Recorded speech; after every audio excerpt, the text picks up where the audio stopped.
क्या आपने कभी सोचा है कि जब आपकी जिंदगी की सारी उम्मीदें खत्म हो जाती हैं और चारों तरफ सिर्फ साक्षात मौत खड़ी दिखाई देती है, तब इंसान के अंदर वो कौन सी ताकत होती है जो उसे जिंदा रखती है? ये कहानी किसी काल्पनिक फिल्म की पटकथा नहीं, बल्कि एक रोंगटे खड़े कर देने वाली हकीकत है।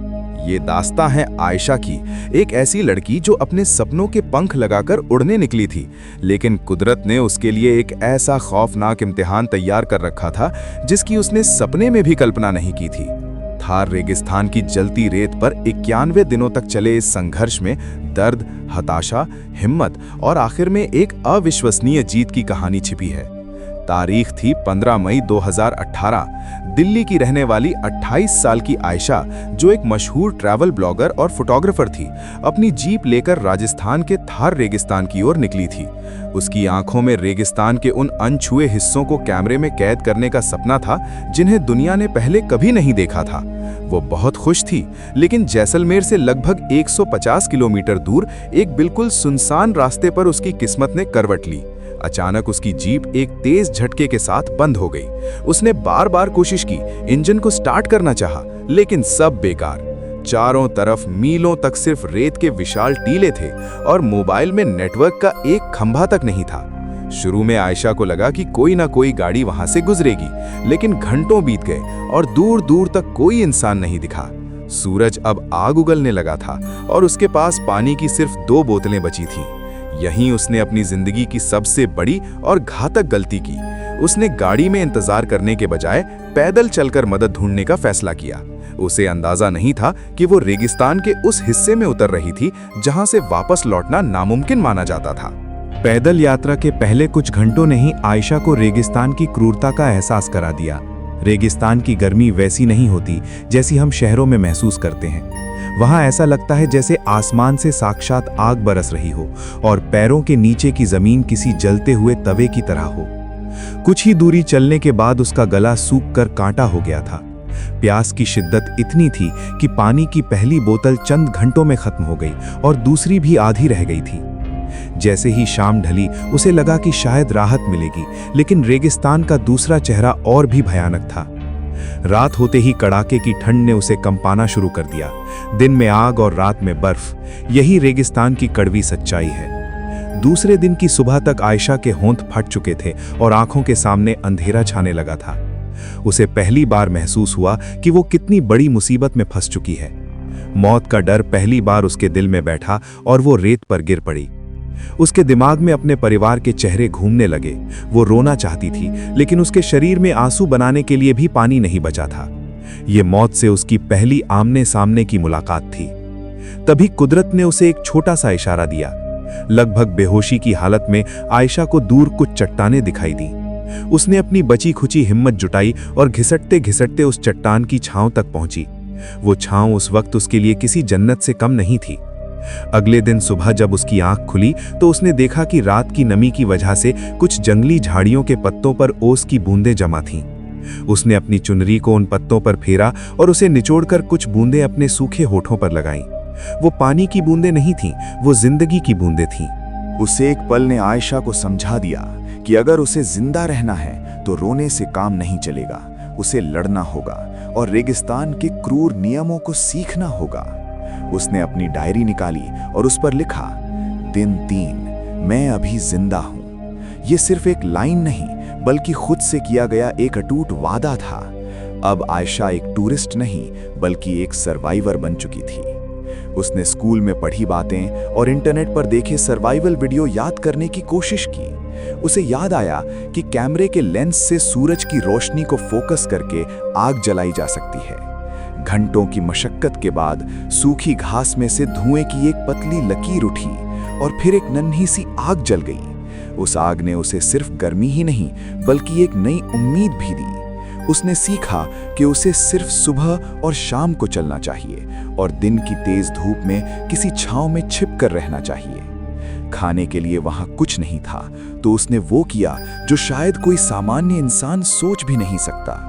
उसने पेट की आग बुझाने के लिए कीड़े और टिड्डे पकड़े और उन्हें भूनकर खाना शुरू किया। हर निवाला एक जहर के घूंट जैसा लगता था, लेकिन जिंदा रहने के लिए ये जरूरी था। उसका खूबसूरत चेहरा धूप में झुलस गया था, शरीर पर जगह जगह घाव बन गए थे और वजन तेजी से घट रहा था।